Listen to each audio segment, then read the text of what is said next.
नमस्कार, स्वागत है आपका हमारे यूट्यूब चैनल एजुकेशन 88 पर।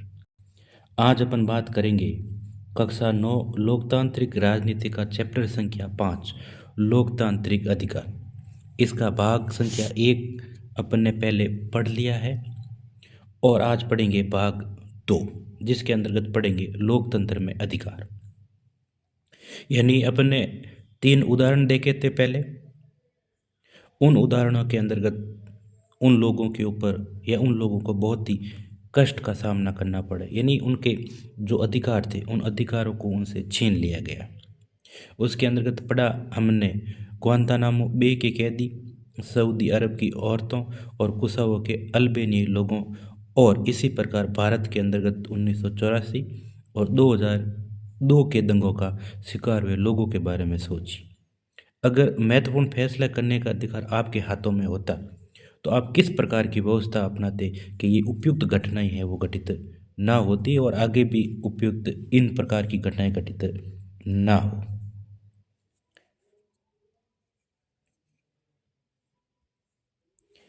आप शायद आप एक ऐसी व्यवस्था बनाना चाहेंगे जिसमें लोगों को क्या मिले, सुरक्षा, उसके सम्मान का ख्याल और समान अवसर जरूरी हो। यानी आप समाज के अंतर्गत कैसी व्यवस्था बनाना चाहेंगे कि इसके अंतर्गत लोगों को क्या मिले, सुरक्षा मिले, उनके सम्मान का ख्याल हो और समान अवसर भी मिले, जिसे आप यह चाह सकते हैं कि बिना उचित कारण और सूचना के किसी को गिरफ्तार न किया जाए।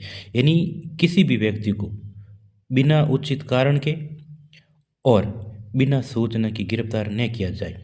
अगर उसको गिरफ्तार कर भी लिया जाता है तो उसको पक्ष रखने, क्या रखने, उसको पक्ष रखने और आपको यानी खुद को उसको निर्दोष साबित करने का पर्याप्त अवसर भी मिलना चाहिए।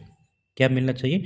पर्याप्त अवसर। यानी पहले बात तो उचित कारण बताना पड़ेगा कि भाई आपको किस कारण से गिरफ्तार किया जा रहा है, और आपको अपने आप का पक्ष रखने और अपने आप को निर्दोष साबित करने का पर्याप्त अवसर भी मिलना चाहिए। फिर आप इस बात पर सहमत हो सकते हैं कि ऐसा भरोसा सभी चीज़ों पर लागू नहीं हो सकता। हम हर किसी से ये जिन चीज़ों की मांग करते हैं या जिन बातों की उम्मीद रखते हैं उसमें हमें तार्किक नज़रिया अपनाना चाहिए, क्योंकि उसे ये चीज़ें सबको उपलब्ध करवानी है। आप इस बात पर जोर दे सकते हैं कि आश्वासन सिर्फ कागजों में ही रहे ना रहे, यानी जो आश्वासन दिए जा रहे वो केवल कागजों तक ही सीमित ना रहे, उस पर अमल भी होना चाहिए। जो लोग ऐसा न करें और उनको सजा भी मिलनी चाहिए। यानी अगर जो बातें कही गई है कि भाई व्यक्तियों को अधिकार मिलने चाहिए, वो आश्वासन जो दिए जा रहे वो केवल कागजी कार्रवाई तक ही सीमित ना रहे, उन पर अमल भी होना चाहिए, और जो लोग ऐसा न करें उनको सजा भी मिलनी चाहिए।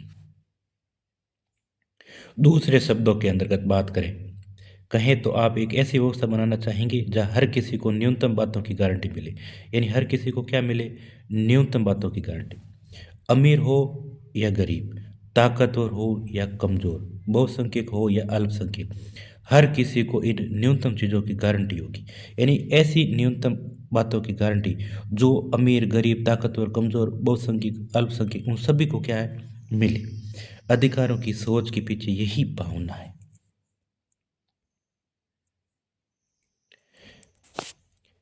ऐसे अधिकार नहीं रख सकते जो दूसरों को कष्ट दे। यानी अधिकार ऐसे नहीं होने चाहिए जो दूसरों को कष्ट पहुंचाए। आप इस तरह क्रिकेट खेलने के अधिकार का दावा नहीं कर सकते कि पड़ोस की खिड़की की सीट शीशे टूट जाए। यानी मान लो आप क्रिकेट खेलते हो और पड़ोस की जो खिड़की है उसके आप कांच तोड़ दो, तो ये आपके अधिकार के अंतर्गत नहीं आता है। आप नहीं कह सकते हो कि भाई मेरा अधिकार है, हम तो क्रिकेट खेलेंगे। आप क्रिकेट खेलो लेकिन दूसरों को नुकसान नहीं होना चाहिए। आपके अधिकार को कुछ न हो। युगोस्लाविया के सर्ब लोग सिर्फ देश पर अपना दावा नहीं कर सकते, सो हम जो दावे करते हैं वे तार्किक भी होने चाहिए। यानी जिस प्रकार के जो दावे हमारे द्वारा प्रस्तुत किया जाते हैं वो कैसे होना चाहिए? तार्किक भी होने चाहिए। वे ऐसे होने चाहिए जो हर किसी को समान मात्रा में उन्हें दे पाना संभव। यानी कैसे होने चाहिए? ऐसे होने चाहिए कि हर किसी को समान मात्रा में उन्हें दे पाने में संभव, यानी वो सभी को मिले। हम इस प्रकार हम कोई भी अधिकार इस बाध्यता के साथ मिलता है कि हम दूसरों के अधिकारों को आदर करें। यानी जो भी हमें अधिकार मिले, ऐसे नहीं कि केवल वो हमें ही अधिकार मिले, हमें जो अधिकार मिले वो उसका उपयोग इस प्रकार से करना है कि भाई दूसरों को उससे परेशानी ना हो।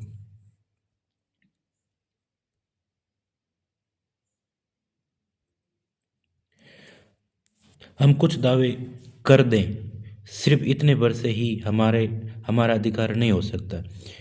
इसे उस पूरे समाज से स्वीकृति मिलनी चाहिए। यानी हमारा दावा करने से अधिकार की स्वीकृति नहीं है, बल्कि समाज, पूरा समाज उसको क्या करे, स्वीकृति दे, तब वे अधिकार बनते हैं। हर समाज अपने आचरण को व्यवस्थित करने के लिए कुछ कायदे कानून बनाता है, और ये कायदे कानून हमें बताते हैं कि क्या सही है और क्या गलत। यानी समाज के द्वारा कई प्रकार के कायदे कानून बनाए गए हैं, और यही कायदे कानून हमें बताते हैं कि कौन सी व्यवस्था सही है और कौन सी व्यवस्था गलत है। समाज जिन चीज़ों का सही मानता है, सबके अधिकार लायक मानता है, वही हमारे भी अधिकार होते हैं। यानी समाज किसको सबके लायक मानता है, समाज इसको सबके लायक मानता है, वही हमारे अधिकार होते हैं।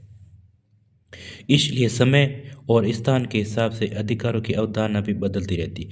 यानी समय और स्थान, इन दोनों के आधार पर जो अधिकार है उनकी अवधारणा बदलती भी रहती है।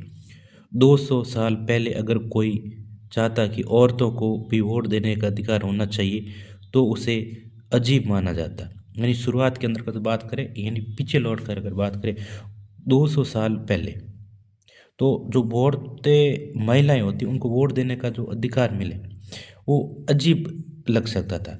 आज सऊदी अरब में उनको वोट देने का अधिकार न होना भी अजीब लग रहा है। यानी अब पीछे अपने उदाहरण के अंदर का देखा कि सऊदी अरब के अंतर्गत महिलाओं को वोट देने का अधिकार नहीं, वो भी आज अपन को क्या लग सकता है, अजीब लग सकता है। जब समाज में मान्य कायदों को लिखित पढ़त में ला दिया जाता है तो उनको असली ताकत मिल जाती है। जब वही कानून लिखित में और पढ़त में आ जाते हैं, यानी उसको लिख दिया जाता है, तो असली ताकत मिल जाती है।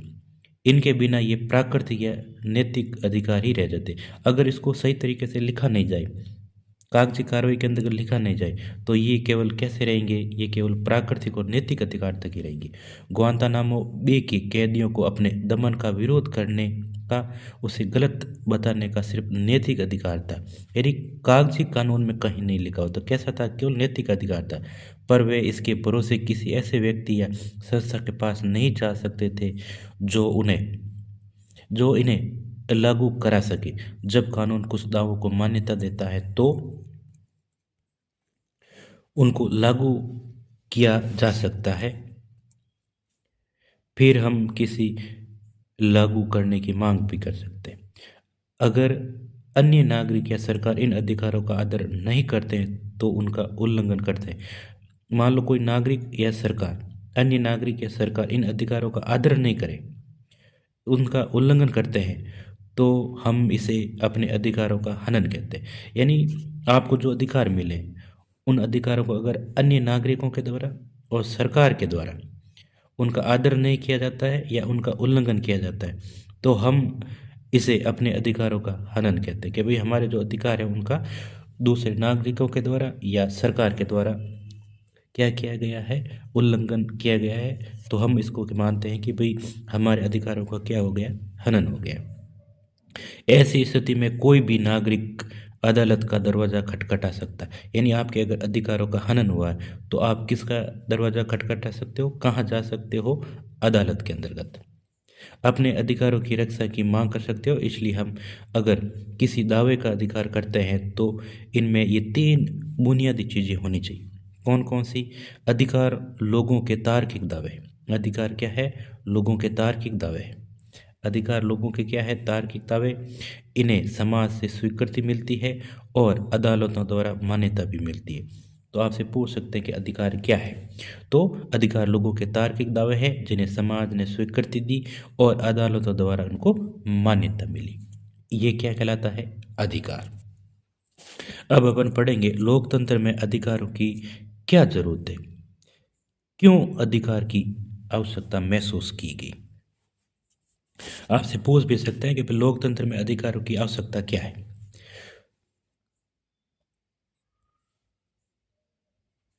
लोकतंत्र की स्थापना के लिए अधिकारों का होना जरूरी है। इनकी बात कही गई है कि अगर लोकतंत्र की स्थापना कर दी गई है, लोकतंत्र स्थापित है, वहाँ क्या होना चाहिए, व्यक्तियों के पास अपने अधिकार होने चाहिए।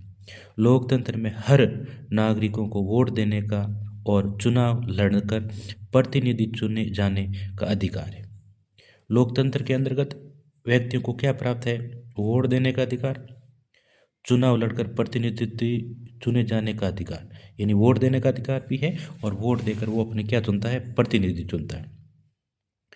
लोकतांत्रिक चुनाव हो, इसके लिए लोगों को अपने विचारों को व्यक्त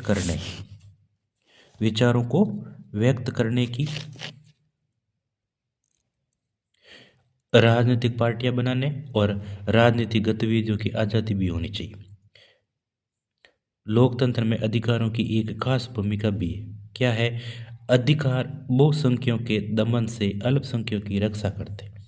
क्या करते हैं, ये अधिकार जो बहुसंख्यकों के द्वारा अल्पसंख्यों के ऊपर जो दमन किया जाता है उनसे क्या करते हैं, उनकी रक्षा करते हैं।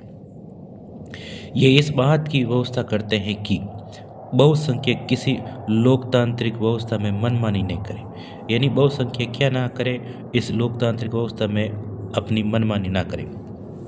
अधिकार स्थितियों के बिगड़ने पर एक तरह की गारंटी देता है।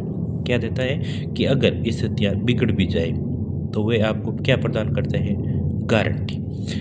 अगर कुछ नागरिक दूसरे के अधिकारों को हड़पना चाहे तो स्थिति बिगड़ सकती है। यह स्थिति आमतौर पर तब आती है जब बहुमत के लोग अल्पमत में आ गए लोगों पर प्रभुत्व कायम करना चाहते हैं। यानी ये स्थिति कब उत्पन्न होती है, ये स्थिति उस समय उत्पन्न होती है जब बहुमत के अंतर्गत आए लोग अल्पमत में आए लोगों पर प्रभुत्व कायम करना चाहे। ऐसी स्थिति में सरकार को नागरिकों के अधिकारों की रक्षा करनी चाहिए। तब सरकार का क्या दायित्व है कि वह नागरिकों के अधिकार की क्या करे, रक्षा करे। लेकिन कई बार चुनी गई सरकार भी अपने नागरिकों के अधिकारों पर हमला करती है और कभी कभी स्थिति ऐसी भी बनती है कि सरकार भी क्या करते हैं, अपने नागरिकों के जो ऊपर उनके जो अधिकार है उन अधिकारों पर वो क्या कर देती है, हमला। या संभव है वह नागरिकों के अधिकारों की रक्षा न करे। और कभी कभी ये भी होता है कि वह नागरिकों के अधिकारों की भी क्या ना करे, रक्षा। इसलिए कुछ अधिकारों को सरकार से भी ऊंचा दर्जा दिया जाए। तब क्या होता है, ऐसी स्थिति में अगर सरकार भी कभी कभी अधिकारों की रक्षा न करे, वह भी कुछ नागरिकों के अधिकारों का हनन करे, तब कुछ अधिकार है वो सरकार से भी उनको क्या दिया गया, ऊंचा दर्जा दिया गया जरूरत होती है, ताकि सरकार भी उनका क्या ना कर सके, उल्लंघन ना कर सके। और अधिकांश लोकतांत्रिक शासन व्यवस्था में नागरिकों के अधिकार संविधान में लिखित रूप में दर्ज है। यानी जो व्यक्तियों के अधिकार है वो भारतीय संविधान के अंतर्गत लिखित रूप में दर्ज है। तो आगे अपन भारतीय संविधान में अधिकार है वो अगले भाग के अंतर्गत पढ़ेंगे।